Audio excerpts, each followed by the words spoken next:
छठी के छुट्टी में सैया आई हो नहीं अकेला हो।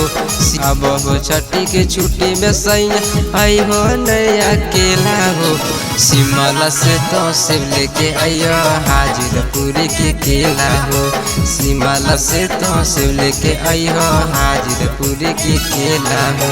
जमुगिरी के घाटों पे अड़ग परते दुनू बेरा हो। जमुगिरी के घाट पे अड़ग परते दुनू बेरा हो। सिमला से तो शिव लेके आइयो हाजिरपुर के केला हो। सिमला से तो शिव लेके आइयो हाजिरपुर के केला हो।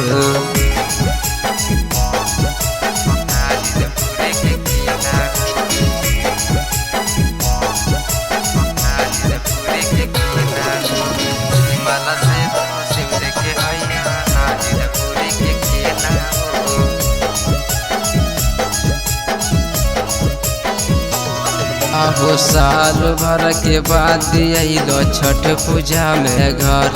आहो फल फल हरिया से लिहो बेगावा दोनों भर। आहो साल भर के बाद आइलो छठ पूजा में घर। आहो फल फल हरिया से लिहो बेगावा दोनों भर।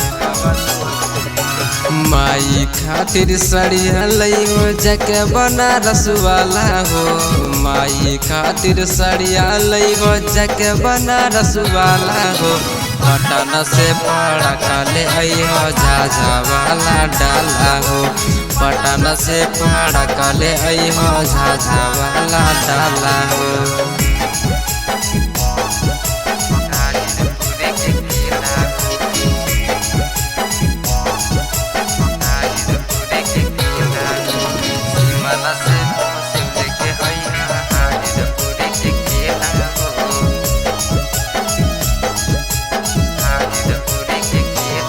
आहो सड़ल गलल देखी के लियो फलवा ठीक ठीक समानवा दिलियो सब बताइली हो। चीटा में एगो लिख।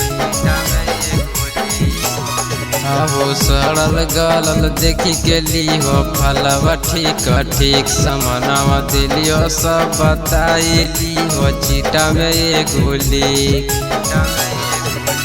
बाजो गाना सगरिया बीसे किलो की वाला हो। बाजो गाना सगरिया बीसे किलो की वाला हो। इधर से तू गन्ना ले आई हो नारियल गिरी वाला हो।